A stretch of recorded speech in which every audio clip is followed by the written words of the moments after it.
He stood on my porch with his wife and 3 heavy suitcases, saying, "We're moving in, Mama. You've got enough space for us now." 13 years of silence had turned his voice into a stranger's, but my heart still flinched at the sound of it. I smiled, stepped aside, and thought, this time, I'll finally do what I should have done years ago. It was a Sunday morning, the kind that used to feel holy, even if I hadn't been to church in years. The sun had just started spilling through my kitchen window, lighting up the steam from my coffee like little ghosts rising. I was alone, same as always. The only sound was the clock ticking on the wall. Slow, steady, almost gentle. Then came the knock. A knock that didn't belong to this house anymore. When I opened the door, I froze. There he was. My son, Marcus. 13 years older, though not much wiser by the look of him. His hairline had started to run away, but that arrogant tilt in his chin was still there, same as the last time he'd shouted, "I don't need you," before slamming the door behind him. Beside him stood a woman, pretty, young, with eyes that darted around like she was checking the place for treasure. Her perfume hit before her smile did. He didn't say hello, didn't say, "Mama, I missed you." Just, "We're moving in." And behind him, 3 suitcases stood like silent witnesses to his audacity. For a moment, I thought I hadn't heard right. My fingers gripped the doorknob tighter. "We?" I asked, my voice calm, even though my chest had started to ache. He gestured toward the woman beside him. "This is Sierra, my wife. We've been staying in a motel for a while, but, you know," he looked past me into the living room. "You've got all this space. It only makes sense." My first instinct was to laugh, the kind of laugh that comes when you've been slapped by the absurd. But the years had taught me to keep my face steady. "And what makes you think I'd let you just move in here?" He shrugged, like a spoiled boy. "Because I'm your son. And I heard about your money, Mama. You don't gotta act like it's not true.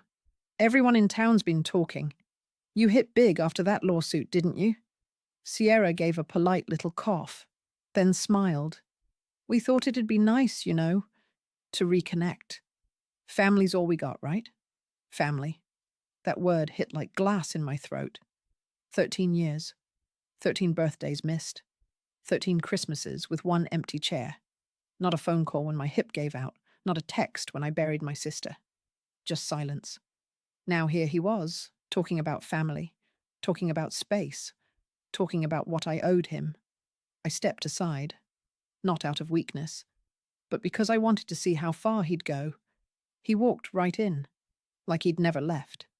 His wife trailed behind, pulling her luggage, her heels clicking against my hardwood floors. He looked around, whistling low. "Nice place, Mama. You really did well for yourself." My hands trembled, but I hid them behind my back. "I did," I said softly. "I learned how to live without waiting on anyone's approval." He didn't hear the warning in my tone. Or maybe he did, and didn't care. He wandered toward the kitchen, opening cabinets, peeking into the fridge like a man inspecting property he'd just inherited. "I knew you'd come around one day," he said, his voice casual. "You always used to say, blood is blood. So yeah, we're gonna stay for a bit, until we figure things out. You've got plenty of room anyway." I looked at him for a long time. Really looked. And for the first time in years, I didn't see my boy. I saw a stranger with my eyes, wearing a smile that had forgotten how to mean love. Sierra was standing by the window, pretending to admire the garden. "It's such a blessing," she said, "to have a mother-in-law so generous." I almost smiled at that. Generous? Yes. I had been generous all my life. With my money, my time, my forgiveness. I'd given until I was empty. And the one person I'd given the most to was now standing in my home, ready to take more. I walked over to the dining table and ran my fingers across its polished surface. The same table where Marcus once did his homework, where we used to eat pancakes on Saturdays, where I once prayed for him to come home safe. Well, he was home now, but not in the way I'd prayed for. "I'll make some coffee," I said quietly. "You two must be tired." Sierra smiled wide, relieved. Marcus nodded, triumphant, like he'd already won whatever battle he thought he was fighting. I turned toward the kitchen, my face calm, my steps slow. Inside, though, something old and cold began to stir. As the kettle hissed, I looked out the window at my quiet yard, at the life I'd built in peace after years of heartbreak. And in that reflection, framed by sunlight and steam, I realized this wasn't the reunion he thought it was. This was the beginning of an ending. The sound of the kettle boiling took me back, not to a kitchen, but to a memory, to a night when I stood in this same spot, watching steam rise as I waited for a son who never came home. I remember that night clearly. Marcus was 21, angry, and full of the kind of pride only youth can afford. He'd fallen in with a woman then, not Sierra, another one. Wild, reckless, always whispering that I was holding him back. I tried to warn him, but every word I spoke turned into a spark in his temper. When he stormed out that last night, I thought he'd cool off and come back. Instead, he vanished. Days turned into months, months into years. I called, wrote letters, even went to the old apartment he shared with her. Nothing. Once, a neighbor told me they'd packed up overnight. Said they were done with this town, she said. I didn't know it then, but that goodbye had already been written the day he left. At first, I blamed myself. Maybe I was too strict.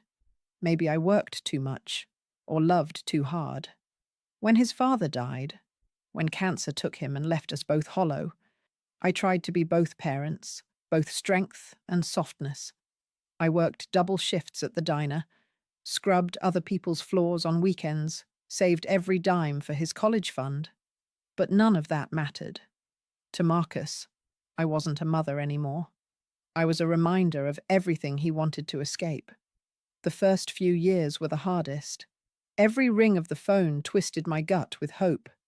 Every knock on the door made me stand up too fast. And every time it wasn't him, I told myself I was fine. Until one day, I actually was. Not happy, but fine. I learned the quiet kind of peace, the one that comes after you've cried yourself empty. I got older. I grew softer in some ways, harder in others. I found new routines, tending my little garden, selling my baked pies at the market, walking down to the pier on Sundays to watch the waves crash. The world moved on, and so did I. Then came the accident. It was 2014, I think. A delivery truck ran a red light and tore through my car like it was paper. I woke up in the hospital with 2 broken ribs, a fractured leg, and a lawyer telling me I had a case. I didn't want to sue anyone. I just wanted to go home. But he said, "Mom, they nearly killed you. You deserve justice." And justice came, slow, cold, and unexpected. A year later, I received a settlement that turned my world upside down. I wasn't rich, but in this town, $1 million is enough to make folks see you differently. I used it wisely, paid off the house, fixed the roof, built a small bakery downtown, something I'd dreamed of since I was young. And for the first time in my life, I felt safe.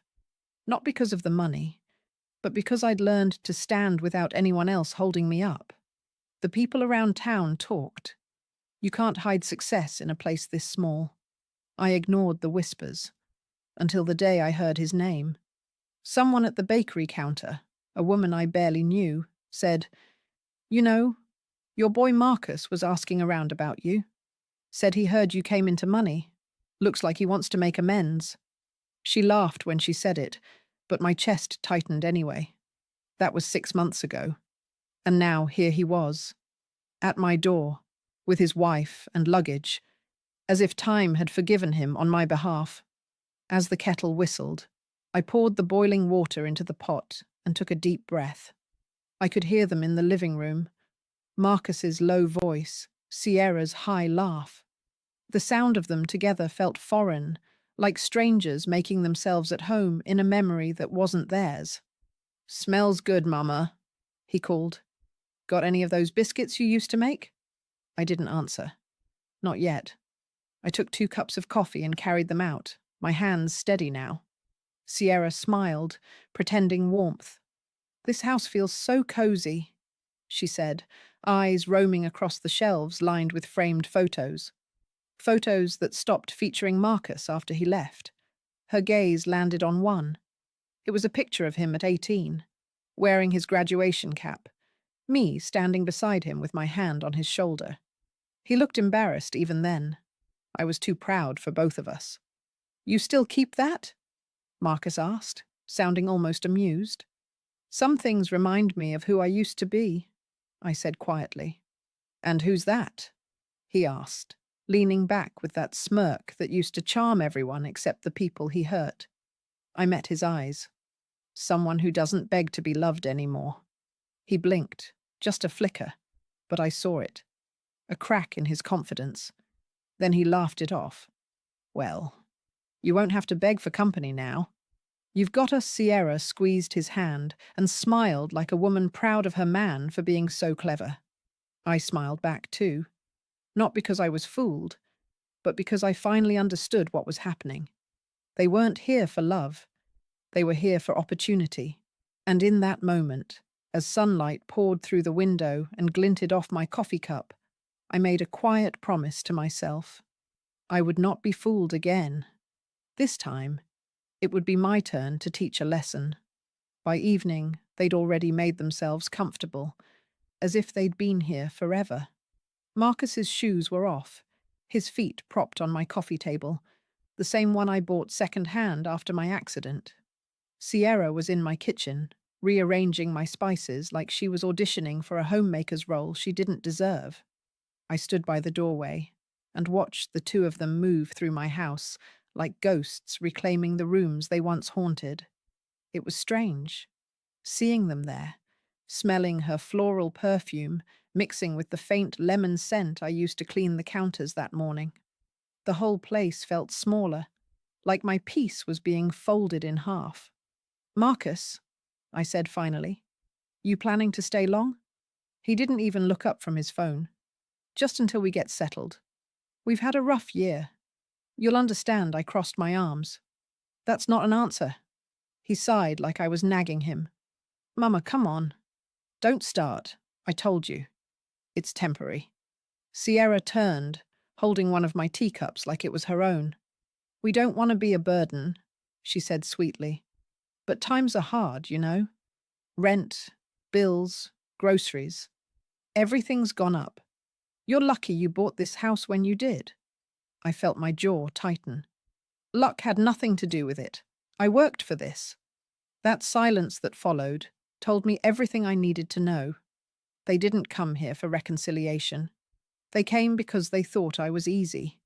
The same woman who'd once loaned money without question, who'd forgiven before apologies were ever spoken. Marcus looked around, his eyes settling on the framed pictures on the wall. Not of him, but of my bakery, my friends, the life I'd built after he left. He frowned. "So you really been doing all this on your own?" "Yes." "No help?" I smiled faintly. "No help."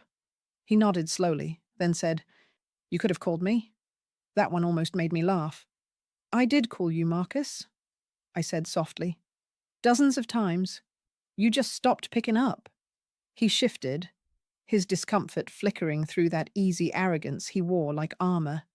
"You know how life gets, Mama. People get busy." 13 years of busy?" I asked. His face hardened. "Why you always got to turn everything into guilt?" I came back, didn't I? There it was. The twist of his logic. The kind that makes the sinner feel like the savior. Sierra came over, laying a manicured hand on his shoulder. "He's trying, Mrs. Jenkins." That's what matters. The way she said Mrs. Jenkins, polite, distant, made me realize she didn't see me as family at all, just an obstacle to get past. I took a slow breath. "You're right," I said. trying matters. Then I tilted my head. What exactly are you trying for? Her eyes flickered. Marcus jumped in before she could answer. We're building something new, Mama. We just need a little help getting started. Help? I asked. Just till I find a steady job again, he said. And maybe we could use the guest room for a while. You don't even use it. And when will you leave? When things settle. How long will that take? He shrugged. You act like we're strangers. I looked at him quietly for a moment. Then I said, You are. The room went still. Even Sierra stopped smiling. Marcus laughed, sharp, defensive. Come on, you don't mean that. I do. You're my mother? I was, I said, until you decided I wasn't enough for the kind of man you wanted to be. He stood, his voice rising. So that's what this is about? You still mad I left? You should be happy I came back. Happy. That word hit me like insult and irony in one. I met his gaze, calm and unblinking. Marcus, I made peace with your absence. What I'm not going to make peace with is disrespect in my own home. His wife stepped in, voice dripping honey. He didn't mean any disrespect. He's just tired. We both are. You know how men get when life hits them hard. I smiled, but there was no warmth in it. No, dear. I don't. The men I've known didn't come home only when there was something to take. Sierra blinked, not used to pushback. Marcus rubbed his temple, sighing dramatically. You're making this harder than it needs to be. Am I? I asked quietly. Or are you realizing this house doesn't open to every knock anymore? For the first time, neither of them had a quick answer. I turned toward the kitchen, my voice steady. I'll fix dinner. We'll talk later. As I walked away, I heard Sierra whisper, She's testing us. Marcus muttered, She'll come around. She always does, I smiled to myself, hidden by the walls. No, son, not this time. While the food cooked, I stood by the window, watching the reflection of my own face in the glass. Older, lined, but not weak. 13 years had taught me something. Silence can turn into steel, and the woman who once begged for love no longer needed it to survive. I glanced at the clock. The hands ticked steady. I could hear their murmurs in the living room. Plotting, maybe, or pretending not to. It didn't matter. They thought I was the same mother they left behind. But they were about to meet the woman I became in their absence. The next few days passed like a strange dream. Marcus and Sierra made themselves at home with a confidence that came from assumption, not invitation. By the second morning, Marcus had claimed the guest room. By the third, Sierra was reorganizing my pantry like she paid the mortgage. I watched quietly, from the corner of my own kitchen, from behind the rim of my coffee cup, learning the rhythm of their entitlement. They didn't see me watching. They never did. People like them rarely look at the ones they underestimate. Marcus would spend hours on his phone, voice low, whispering to someone I didn't know. I caught words like loan, interest, and once. She won't notice. Sierra, meanwhile, made calls in the backyard. Always cheerful, always fake. But it wasn't the fake cheer that caught my attention. It was her use of my name. She's loaded, I heard her say one afternoon, laughing softly. Yeah, the lawsuit. She's playing humble, but she's got more than she lets on. I didn't move, didn't interrupt. I let her words hang in the air like smoke, thin, poisonous, revealing. That evening, I found an envelope on my dining table. My name written in Marcus's handwriting. Inside, a folded piece of paper, a proposal, as he'd titled it. He wanted to start a family business. He'd even drawn a logo, Jenkins Auto and Wash. He wanted $85,000 to get things running. He wrote, You always told me to be ambitious, Mama. This is your chance to support that. Support. That word made my stomach turn. Support had cost me everything once. My youth, my health, my savings, my peace. When he walked in later, all smiles and ease. I was sitting at the table with the paper in front of me. "You found it," he said. "I was going to talk to you about that later." "I bet you were," I said softly. He sat across from me. "Look, Mama, I know it sounds like a lot, but it's an investment. You'd be helping your own blood. I'll pay you back once things take off. And what happens if it doesn't?" He blinked. "What if it doesn't take off? What happens to my money then?" He frowned. "Why are you being so negative? I'm trying to build something here, for both of us. Don't you want to see your son succeed?" The way he said it, "Don't you want to see your son succeed?" twisted my insides. It wasn't a question. It was a guilt trap. He still thought I was that same woman who'd bend under love. I folded the paper neatly and slid it back toward him. "I'll think about it," I said. "Really?" His face brightened. "Yes," I lied. Later that night, after they went to bed, I sat in the living room, alone with the low hum of the refrigerator and my own thoughts. My instincts screamed that this was more than just greed. It was desperation. So I did what mothers do best. I investigated quietly. In the morning, I asked Sierra if she needed anything from the store. She smiled. That practiced, grateful smile. "Oh no, thank you, Mrs. Jenkins. We're fine." But as I walked past their bedroom, I saw the corner of a paper sticking out from Marcus's duffel bag. It wasn't the business proposal. It was a document. Bank letterhead. I hesitated only a second before pulling it free. And there it was. His secret, printed in black and white. Notice of foreclosure. Final demand. The apartment he'd been living in was being repossessed. He was 6 months behind on payments. Worse yet, there was a second notice. A loan default from a private lender. My hands went cold. The dates lined up. He hadn't come to reconnect. He'd come to collect. Later, I slipped the letters back and stepped outside to breathe. The wind carried the faint smell of honeysuckle, sweet and sharp, like the irony of my life. 13 years he stayed away, and now he returned only because he was drowning. And he thought I'd hand him a lifeboat. That night at dinner, I tested him. "So, this business idea," I said casually, spooning stew into my bowl. "You said it's a partnership?" He grinned. "Of course. You'd be the investor. I'd handle the operations, and Sierra? She'd help with admin stuff. She's got a great head for numbers." Sierra looked up quickly, eyes flickering like she'd been caught. "Yeah, totally." "Numbers," I smiled. "I'm sure you do." I watched them eat. Marcus chewing confidently, Sierra nervously picking at her bread.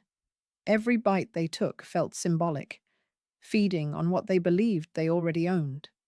After dinner, I said, "You two go ahead and rest. I'll clean up." They didn't argue. They never offered to help. When the dishes were done, I sat again at that table, the same table where I'd once prayed for my son's safety, then later for my own peace. I thought about all the years I'd spent working, healing, forgiving. And I realized something sharp and painful. He hadn't just come for money. He'd come to see if I was still the same woman, the one who'd always say yes, even when it hurt. I looked around my quiet home, the walls lined with photos of my new life friends, neighbors, smiling faces from my bakery, and I whispered to myself, "He's about to learn who his mother really is." Upstairs, I heard their laughter, muffled, careless, cruel. And in that moment, my sadness burned away. What replaced it was something colder, steadier, and far more dangerous. I didn't cry. I didn't break. I simply began to plan. I didn't sleep that night. The house was too still, too full of ghosts, not the kind that rattle chains, but the kind that wear your son's face and call you Mama after years of silence. I sat in my armchair wrapped in my old knitted shawl, watching the light from the hallway spill across the floor. The air smelled faintly of dish soap and deceit. Every tick of the clock reminded me that they were upstairs, sleeping in comfort that wasn't theirs. under a roof built on my pain. Once upon a time I would have cried, but age does something to a woman's tears, it teaches them discipline. That night, I didn't cry. I planned. I started with what I knew. Marcus was broke. His debts were chasing him. He came here because he believed I was an easy mark, an old woman too sentimental to say no. But what he didn't know was that I'd spent the last 13 years becoming something else entirely. When you've lived through loneliness long enough, you learn the quiet power of preparation. I'd learned how to read contracts, manage my own accounts, and handle every legal paper that came with the bakery.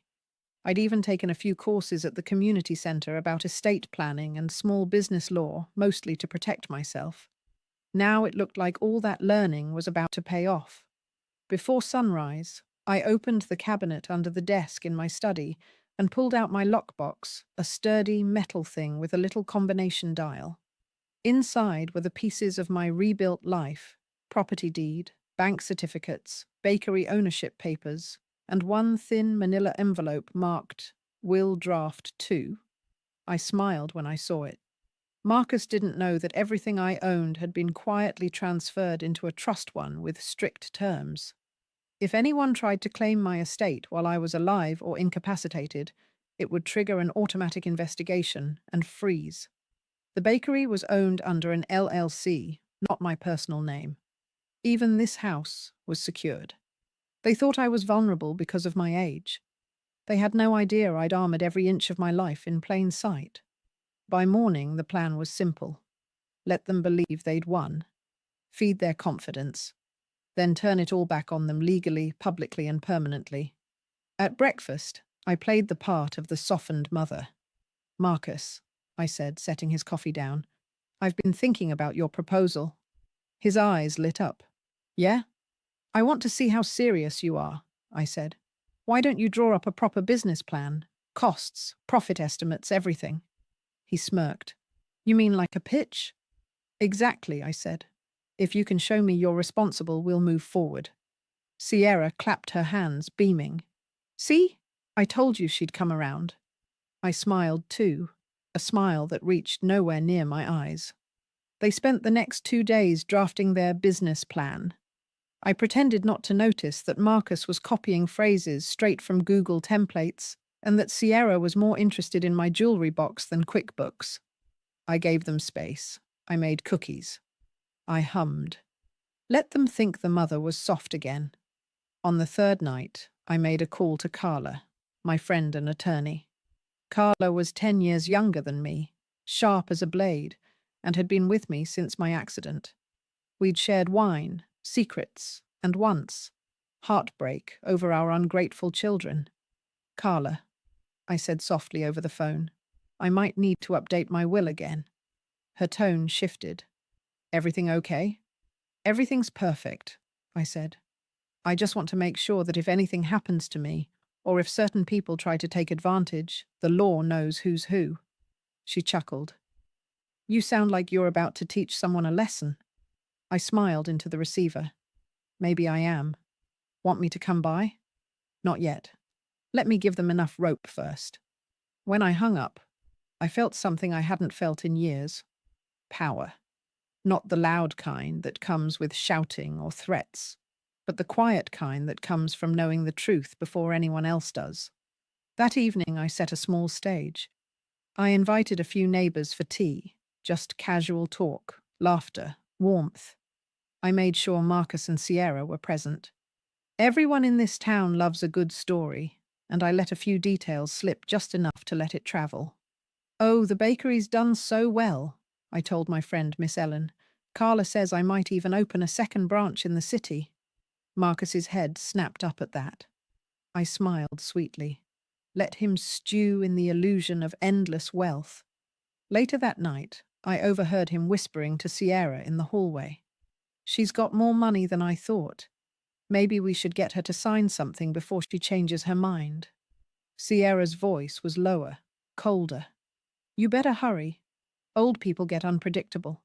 I lay in bed, staring at the ceiling, their voices fading into the hum of the night. Every word was fuel. Every lie was a confirmation. The next morning, I put the kettle on and hummed an old gospel tune. When Marcus came into the kitchen, bleary-eyed, I said, "I spoke to Carla. She's coming by tomorrow.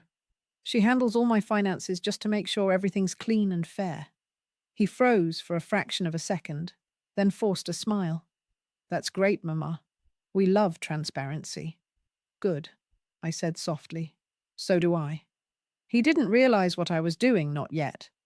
But the board was set. And this time, I wasn't playing mother. I was playing chess. Carla arrived the next afternoon, sharp navy suit, dark red lipstick, and that air of calm authority that always made people sit up straighter. I met her at the door with a warm smile and 2 cups of coffee. "Right on time," I said. She smiled back. I figured this meeting would be worth dressing for. Marcus and Sierra were already in the living room, pretending to scroll through their phones, but clearly curious. When Carla walked in, they both stiffened, instinctively uneasy around anyone who looked like they knew what they were doing. "This is my attorney," I said lightly. "She helps me with all my business and estate matters." Sierra's smile faltered. "Oh, I didn't realize you needed a lawyer for family discussions." "Oh, I don't," I said, still smiling. "But when money's involved, I prefer everything in writing." Marcus laughed too loudly. "Mama, you make it sound like we're trying to rob you." I met his eyes. "Aren't you?" The room went still for half a second. That tight, fragile silence, right before truth, cracks the air open. Marcus forced a grin, pretending to take it as a joke. "You're funny. Really." Carla set her briefcase down on the table, flipping it open with a practiced hand. "Mrs. Jenkins told me you were interested in a business arrangement," she said. "Do you have your proposal ready?" Marcus hesitated, then pulled a folder from the coffee table. "Yeah, it's all there. Just a simple investment plan. We'd handle the labor. She'd get a return." Carla skimmed it, her expression unreadable. "Hmm. And you're offering equity?" "Sure," he said, uncertain. "We can figure that out later." She smiled politely. "That's not how business works, Mr. Jenkins." I sat quietly, watching them sweat under the surface of their charm. Sierra crossed and uncrossed her legs, her painted nails tapping on the armrest. Carla closed the folder and looked at me. "I'll be honest, Mrs. Jenkins, this reads more like a personal loan than an investment." And with his credit history, Marcus stiffened. "My what?" She didn't miss a beat. "Your credit history. Foreclosure, defaulted private loan. Those things don't vanish easily." He turned to me, face paling. "You went through my stuff?" I met his glare without flinching. "I went through my house, and you left your mess in it." Sierra's voice cracked the silence. "You had no right." "I have every right," I said softly. "This is my home. You brought your lies under my roof. I just turned on the lights." Carla leaned back, watching. She knew better than to interrupt a reckoning. Marcus's voice dropped low. "You don't understand, Mama. I was in trouble. I just needed a little help to get back on my feet. You've got so much." I cut him off. "I have enough. Enough to live. Enough to breathe.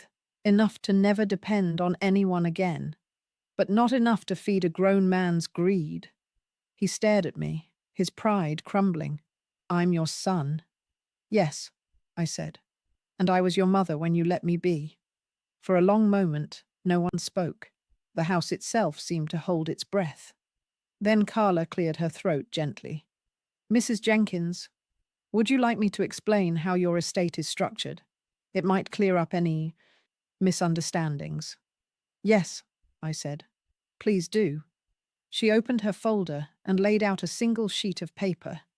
"This home, as well as the bakery and all liquid assets, are held under a living trust," she explained calmly. "That means Mrs. Jenkins cannot be coerced, tricked, or guilted into transferring ownership. Any attempt to do so, verbal, written, or otherwise, is legally considered exploitation of a senior." Her tone sharpened, just slightly. "That's a felony." Sierra's mouth opened, then closed.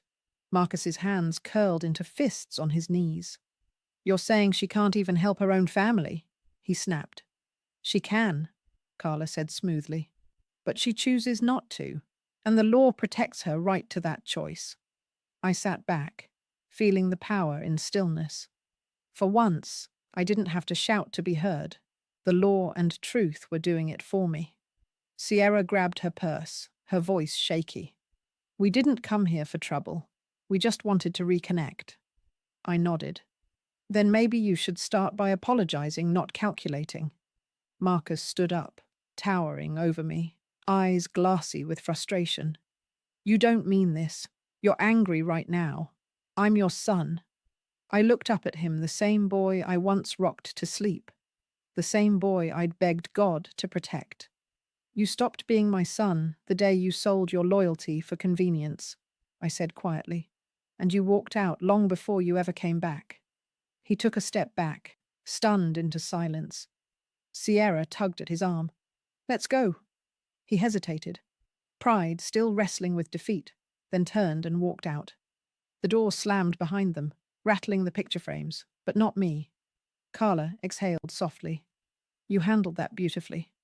I smiled faintly. I learned that quiet women aren't weak. We're just patient.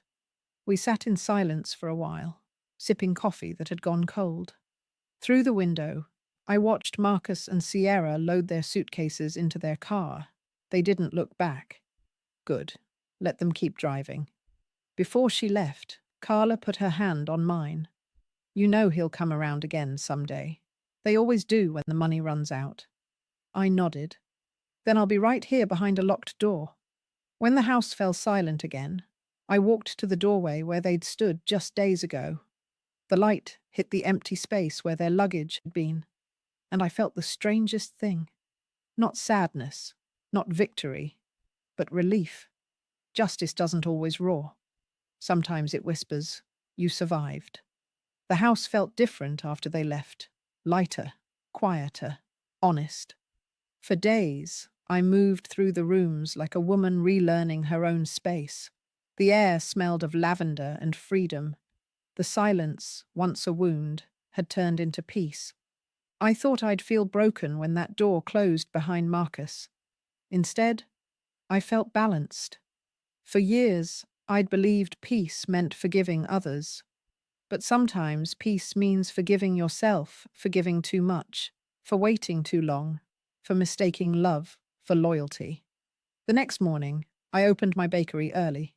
The scent of sugar and butter filled the air. My girls smiled and asked how my weekend had been. Quiet, I said, and that word tasted sweeter than any pie I'd ever made. Around noon, a small brown envelope appeared on the counter. My name, Mama, written across it in Marcus's old handwriting. I froze for a long moment before opening it. Inside was one sentence. I didn't come for love, but I left learning it. I read it twice, then folded it neatly and tucked it into my pocket. I didn't cry. I didn't sigh. I just whispered, good. That night, I brewed coffee, wrapped myself in my shawl, and sat by the window. The sky was the color of forgiveness. Soft, faded, familiar. I realized I wasn't angry anymore. Not at him. Not even at myself. Because forgiveness doesn't always mean opening your door again. Sometimes it just means you're done waiting by it.